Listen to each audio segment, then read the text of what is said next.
All right, good morning. So what I want to work on today is talking about what the atomic structure is and what a feedback off of the Atomos PowerPoint that y'all have seen already. The video is already on YouTube channel, so look it up if you need to. So the atom, as we already know, is made up of three components. You have the nucleus. All right, the nucleus is composed of two parts. There are both protons and neutrons in the nucleus, and then surrounding the nucleus you have the electrons that are found in the electron cloud. All right, so the topic for today is not just normally just talking about what the atomic structure is, but what we want to do is we want to be specific. And what we want to do is we want to talk about how to calculate protons, neutrons, electrons, how to write the nuclear symbol. All right, that is the purpose and the objective for this conversation. So that's where I want to get into. So we have what is called the nuclear symbol versus the element symbol. All right. Now on the periodic table, you're going to see, and we all have seen the periodic table, so that we're looking at this. We can see that on the periodic table, just looking at hydrogen, you have the atomic number, which is 1.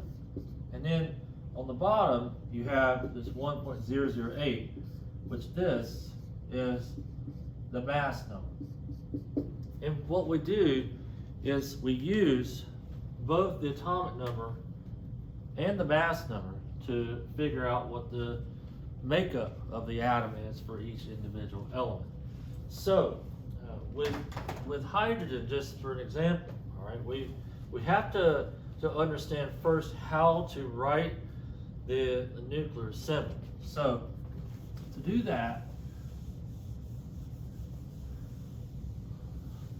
the way the nuclear symbol is written is you take the element, all right, you write the element symbol, and then on the top left-hand corner, you write the mass number.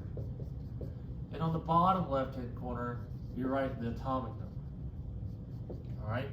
So for hydrogen, the mass number, we're going to round this. So anytime you write a nuclear symbol, you round the mass number to the nearest whole number. So in this particular case, 1 is the mass number, and the atomic number is 1. All right, so the nuclear symbol for hydrogen would be this. All right, so pretty straightforward. And that's the way it's always going to be patternized. So if I were to take oxygen, for example, so oxygen on the periodic table is here. All right, oxygen has the atomic number of 8 and the mass number of 16. And if I were to write the nuclear symbol for it, you'd have 16 on top and 8 on the bottom. All right. Now the parts that we're going to use here are both the atomic number and the mass number to determine the number of protons, neutrons, and electrons. Now keep in mind again that the protons, neutrons, and electrons are found in the atom. The protons and neutrons are in the nucleus, and then the electrons are found in electron clouds. So how do we go about using this information that we gained from the nuclear symbol? So we have to understand first where we're going to determine the different parts from. So protons, all right, so protons are determined from the atomic number. All right, the neutrons are determined from both the mass number and atomic number. Okay, and last but not least, the electrons. So I'm going to leave that sort of blank. I'll tell you what it is. The electrons are normally found to be the same as the protons. The only exception to that is the electrons could have a charge, and the charge would change. So for now, we're going to keep it neutral. So whatever the protons are, that matches the electrons. Now, looking at hydrogen, for example, so hydrogen has the atomic number of 1, so that means it has 1 proton and 1 electron. So keep in mind that, again, the electrons and protons are the same because they're based around the atomic number. Now, for the neutrons, so the neutrons are based around the mass number and the atomic number. And the way that the neutrons are found is you take the mass number and you subtract from the atomic number. So up here for hydrogen, it's going to be 1 minus 1, which is equal to 0. So for hydrogen does not have any neutrons. All right. So let's look at the next one. So let's look at oxygen. All right. So oxygen has, first of all, let's pay attention to the atomic number. So oxygen has atomic number of 8. So it has 8 protons. It's neutral. All right. I told you a second ago that we're going to keep it neutral for right now. So you have 8 protons, 8 electrons. Now, for the neutrons, you're going to take the top number and you're going to subtract it from the bottom number. So 16 minus 8 will give me 8. So you have 8 neutrons. All right, so that's how you figure out your neutrons. So let's do one more. All right, let's do an element that's a little bit larger. So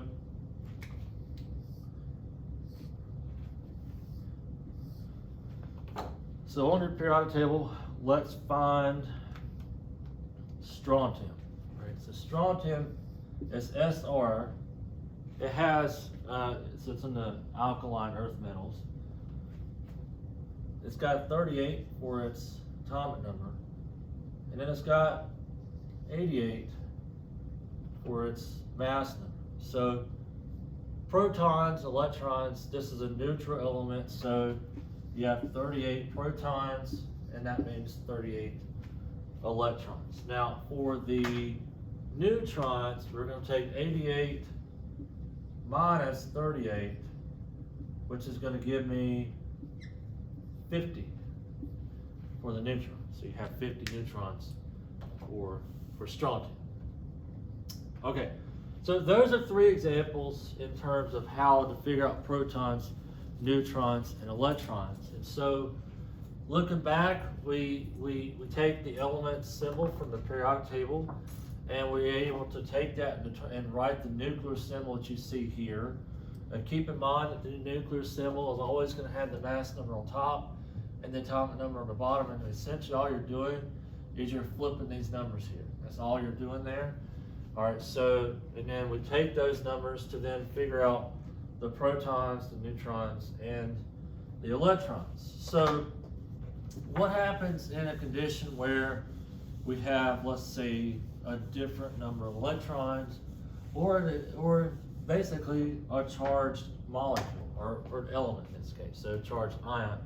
So let's say we take oxygen, for example, here. So we already know oxygen's nuclear symbol is 16 and 8, but now let's put this -2 charge up here, okay? So we're gonna have to go backwards here for a minute to understand this. So we know the protons are positive, we know the neutrons are neutral, and we know the electrons are negative. So it's negative, all right? So the electrons are negative. What does that do for us? How do you use that?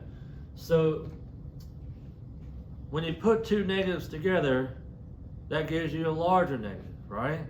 So we have to be careful in thinking about this. It's not saying, okay, well, since the charge is -2, that must mean we take away 2 electrons. So we're going to have two less than what we started with, which was 8. This is not the way we think about it. Because in the terms of the atom, we have to think about the fact that you're adding and you're taking away electrons. So negative, if you put more negative in, you're going to get a larger negative in the outcome. So in an oxygen, for example, is a good example because you have a -2 charge. So when you want to figure out the protons, neutrons, and electrons, well, the protons and neutrons are going to stay the same at 8 and 8. But what's going to change are the total number of the electrons. Now, so in this particular case, normally we start with 8, but the charge is -2. Being that it's -2 must mean that you're going to add to this. That means you have a total of 10 electrons for this ion. And so the long story short is that when you have a negative charge, you will add electrons into the electron cloud. And it depends on how much negative charge it is. So if you have a -1 charge, that means you're going to increase by 1 electron.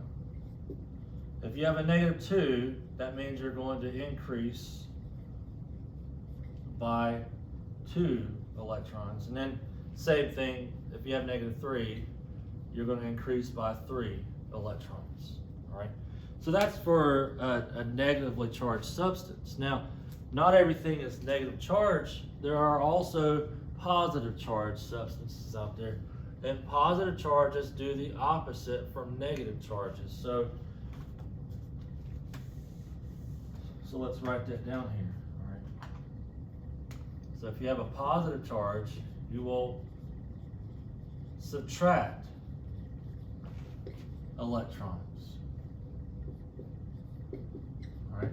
So if you have a +1, that means you subtract 1 electron. If you have a +2, that means you're going to subtract 2 electrons. All right. And that pattern continues on. All right. So let's do a couple examples just to practice this. Okay, let's say we have hydrogen. All right. Now, based off the periodic table, hydrogen can have a +1 charge, so we're going to put a +1 charge here. It still has 1 and 1 as far as its mass number and atomic number. So since its atomic number is 1, we're going to put a 1 there, and we still have 0 neutrons, because 1 minus 1 gives you 0. All right. Now, looking at the electrons, however, we see that it has a +1 charge. Now, based off the atomic number, you should have 1 electron for hydrogen. But since hydrogen has a +1, we're going to subtract the only electron that hydrogen has. And so you end up with 0 electrons. All right. And that is okay. All right. And that's perfectly acceptable for hydrogen. All right. So that's looking at one that has a positive charge. And so let's look at another example. Let's pick phosphorus. All right. So phosphorus has a -3 charge. The atomic number for phosphorus is 15. The mass number is 31. All right. So again, the protons comes from the atomic number, which is 15. The neutrons is 31 minus 15, which is equal to 16. All right. And then last but not least, the electrons. Now, normally phosphorus is going to have 15 electrons because it has an atomic number of 15. But what we see is the charge is -3. Well, based off what we said earlier, if you have a -3 charges, you're going to increase by 3 electrons, which means that you're going to have 18 electrons total, because you're adding in 3 electrons to this. All right. So what we're getting from this, and what I want you to learn from this, is that when you're working with the atom, you need to pay attention to the mass number and the atomic number. Now, remember there are rules for how you figure out the protons and the neutrons, so they stay the same. It's those electrons that are the oddball, because you have to pay attention to the fact that the atoms could have a charge assigned to them. All right, so the next video that we're going to be working on, and this one will be isotopes. So for now, y'all have a good day. Thank you for being here.